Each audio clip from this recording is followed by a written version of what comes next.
बिस्मिल्लाहिर्रहमानिर्रहीम। सबसे पहले तो मैं तमाम पाकिस्तान को मुबारकबाद देना चाहूँगा।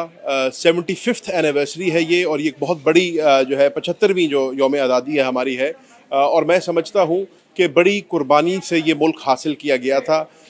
हमारे जो बड़े थे उन्होंने अपने घर बार छोड़े, अपनी हर चीज़ लुटाई इस मुल्क को हासिल करने के लिए। और आज जब हमें मुल्क मिल गया है, एक आज़ाद मुल्क तो मिल गया है, लेकिन उस मुल्क में अभी भी हमें ज़हनी आज़ादी की ज़रूरत है, हमें ग़ुलामी से बाहर निकलने की ज़रूरत है। और इस मुल्क में अब वो वक्त आ गया है कि हम ऐसी क़यादत को मुंतखब करें जो पाकिस्तान को हकीकी आज़ादी दिलवा सके। पाकिस्तान को जिस किस्म के चैलेंजेस दरपेश हैं, वो चैलेंजेस ऐसी क़यादत मांगती है जो अपनी ज़ात से बालातर हो सकती है, अपने ज़ाती मफाद से बालातर हो सकती है, और जो पाकिस्तान की आने वाली नस्लों के लिए काम कर सकती है।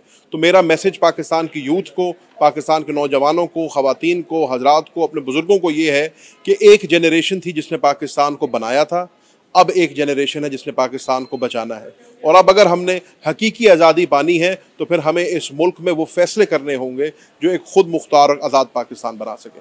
शुक्रिया।